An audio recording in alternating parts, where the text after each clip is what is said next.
हमेशा आशीर्वाद लेने आते हैं जनता के। उनके साथ हम इस मंच पर उपस्थित हमारे इस भदोही के माननीय जी यहाँ के पहले जो नगर पंचायत सम्मानित अध्यक्ष जी और सम्मानित विधायक घोड़ाई, पूर्व विधायक, पूर्व मंत्री और संक्षिप्त में कहना चाहूँगा, उस समय हम लोग विद्यार्थी से और शायद अध्यापन कार्य में प्रविष्ट हुए, वो हम दृश्य लोगों ने देखा और आंखों से देखा और कानों से सुना किस तरह से न्याय हुआ। 25 तारीख को रातों रात अपने देश के जितने वरिष्ठतम नेता थे सबको जेलों में डाल दिया गया और ऐसे तमाम अन्याय अत्याचार हुए जिनका भी आपने इस टेलीविजन के माध्यम से देखा।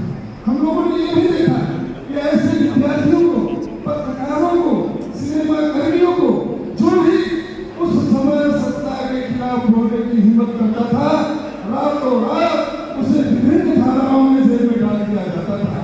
हम लोगों ने ये भी देखा कि ऐसे लोकतंत्र की हत्या हुई जो भारत को सोने की चिड़िया कहा जाता था, जो विश्व का सबसे बड़ा लोकतंत्र का यह देश भारत है, किस तरह से कुचला गया।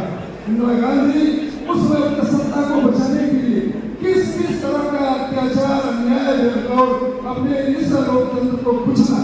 अभी आपने उसका एक ट्रेलर देखा है, बहुत सारी चीजें हुई, बहुत अन्याय हुए और इस देश में उस समय ऐसे नेतृत्व जो जिनका अपना प्रभुत्व था उन्हें जेलों में डाल दिया गया, विद्यार्थियों पर अत्याचार किया गया, महिलाओं पर अत्याचार किया गया, गर्भवती महिलाओं को जंजीरों से पकड़ा गया।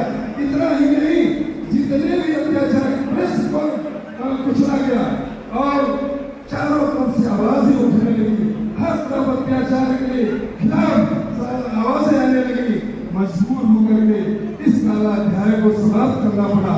लेकिन उस जो आंदोलन हुआ, उस आंदोलन में ये शहीद हुए जो हमारे प्रथम पंक्ति में बैठे हुए, जिनका आज माननीय मंत्री जी ने बहुत ही हृदय से स्वागत किया और इस समय स्वागत करने योग्य है। इन्हीं के प्रयासों से और ऐसे लोगों के कार्यों से जो यह लोकतंत्र कुचला जा रहा था, उसे फिर से लोकतंत्र की बहाली हुई। मैं पुनः इस मंच से हम अपनी जनपद की ओर से और सारे लोगों की ओर से इन अपने सेनानियों का हृदय से आभार और स्वागत करता हूँ। और विशेष रूप से आप सभी जो आज यहाँ आए हैं, शायद उस 50 वर्ष में कोई पैदा हुए होंगे, कोई पढ़ रहे होंगे, कोई नहीं रहे होंगे, लेकिन बहुत कम ही लोगों ने उस प्रत्यक्ष घटनाओं को देखा और सुना। आज इसलिए हम सब यहाँ इकट्ठे हुए हैं कि वह जो काला अध्याय है, आज उन्हीं के लोग जेल में एक संविधान की पुस्तक लिए चलते हैं और जहाँ खड़े होते हैं वो पुस्तक दिखाते हैं कि संविधान की रक्षा करो। कौन से संविधान?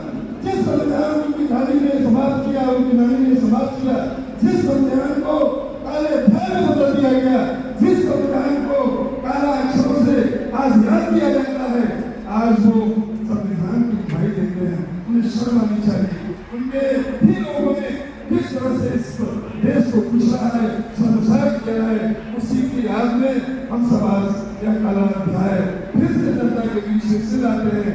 कहीं आप भूल न जाए, कभी लोकतंत्र के हत्यारों को भूल न जाए और अपने उन शहीदों को जो जेलों में यातनाएं सहते सहते चले गए, हम उनको भूल न जाए। इन्हीं सब संस्मरणों के लिए इस काले अध्याय को हमारी पार्टी ने आज जनता के बीच में लाने का प्रयास किया है।